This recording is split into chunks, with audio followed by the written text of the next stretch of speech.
યાદ રાખજો, મોત કશેથી પણ આવી શકે છે। સુરત રેલવે સ્ટેશનના પ્લેટફોર્મ નંબર 1 પર વિચિત્ર અકસ્માતની ઘટના સામે આવી છે। રેલવે સ્ટેશનનું પ્લેટફોર્મ પણ વાહન અકસ્માતથી સુરક્ષિત નથી। સુરત રેલવે સ્ટેશનના પ્લેટફોર્મ નંબર 1 પર બેટરીથી ચાલતા વાહનમાં એક વ્યક્તિનું કચડાઈ જવાથી મોત નીપજ્યું હતું। રેલવે પ્લેટફોર્મ પર એક અજાણ્યો વ્યક્તિ સૂતો હતો ત્યારે એક બેટરી સંચાલિત વાહને તેને કચડી નાખ્યો હતો। મૃત્યુ પામનાર વ્યક્તિની ઉંમર લગભગ 45 વર્ષની હતી અને તે આરામ કરી રહ્યો હતો। વરિષ્ઠ નાગરિકો અને અપંગ વ્યક્તિઓને મદદ કરવા માટે રેલવે પ્લેટફોર્મ પર બેટરી સંચાલિત કારનો ઉપયોગ કરવામાં આવે છે। કારને તેના હોર્નમાં થોડી સમસ્યા હતી અને રાહુલ નામના આ વાહનનો સમર્પિત ડ્રાઈવર પ્લેટફોર્મ નંબર 1 પર તેનું સમારકામ કરી રહ્યો હતો। આ દરમિયાન એજન્સીના અન્ય એક ડ્રાઈવર અર્ણુબ હિમા ચંદેલે વાહનનો કબજો લઈ લીધો હતો અને તેને ચાલુ કર્યો હતો।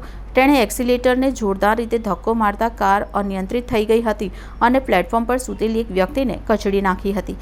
પોલીસે જણાવ્યું હતું કે ભોગ બનનાર તેના દેખાવ, કપડાં અને સંપત્તિથી મુસાફર જેવો લાગતો ન હતો।